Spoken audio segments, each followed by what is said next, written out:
Dollar और रियाल खरीदने के लिए कौन सी दस्तावेज़ात ज़रूरी?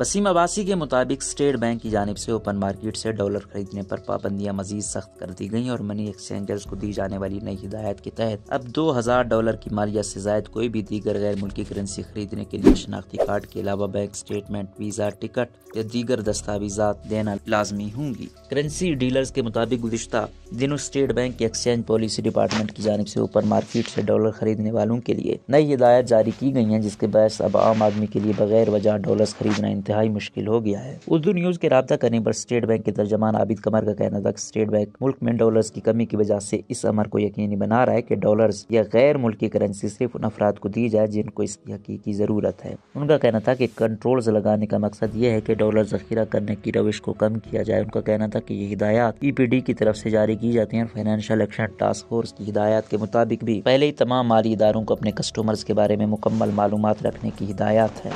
डॉलर्स, रियाल और फॉरेन करेंसी खरीदने के लिए कौन सी दस्तावेजात लाना होंगी? इस हवाले से chairman forex association of Pakistan Malik Bostan ने उर्दू न्यूज को बताया कि स्टेट बैंक की हिदायत के मुताबिक अब 2000 या इससे ज्यादा डॉलर्स या इसकी बराबर मालियत के रियाल या कोई और करेंसी खरीदने के लिए लाजिम है कि खरीदार बैंक चेक की शक्ल में रुपए में करेंसी डीलर को अदायगी करे, जिसके बाद ही उसे डॉलर्स या रियाल अदा किए जाएंगे। गोया कैश की शक्ल में अदायगी करके सिर्फ 2000 से कम डॉलर्स के बराबर फॉरेन करेंसी खरीदी जा सकती है। इसके अलावा इसी मिकदार में फॉरेन करेंसी खरीदने के लिए भी लाजिम है कि कस्टमर इसकी वजह बताए। हम उनसे वजह पूछते हैं, अगर वो बताएं कि वो बैरून मुल्क जा रहे हैं तो उनसे सफरी दस्तावेजात की कापियां मांगी जाती हैं। इसी तरह अगर कोई किसी और वजह से गैर मुल्की करेंसी खरीदता है तो इसकी वजह भी बतानी पड़ेगी और साथ दस्तावेजी सबूत भी फराहम करना होंगे।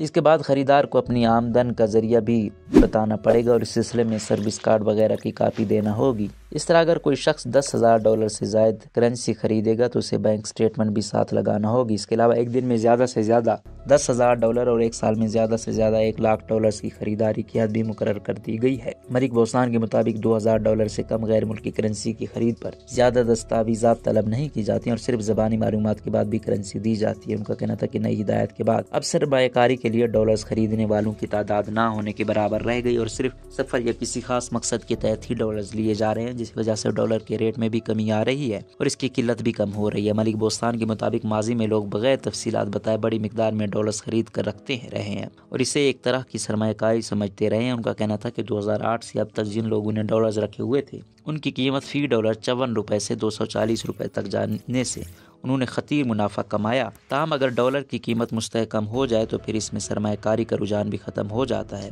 डॉलर्स बेचने के हवाले से उनका कहना था कि कोई शख्स अगर ओपन मार्केट में डॉलर बेचना चाहे तो इस पर कोई ज्यादा पाबंदियां नहीं है और वह सिर्फ अपना शनाख्ती कार्ड लाकर किसी मनी चेंजर को डॉलर बेच सकता है। स्टेट बैंक के तर्जमान आबिद कमर का भी कहना था कि मुल्क में डॉलर्स की शक्ल में करेंसी लाने पर किसी किस्म की पाबंदी आयद नहीं है और हुकूमत चाहती है कि मुल्क में ज़र मुबादला आए।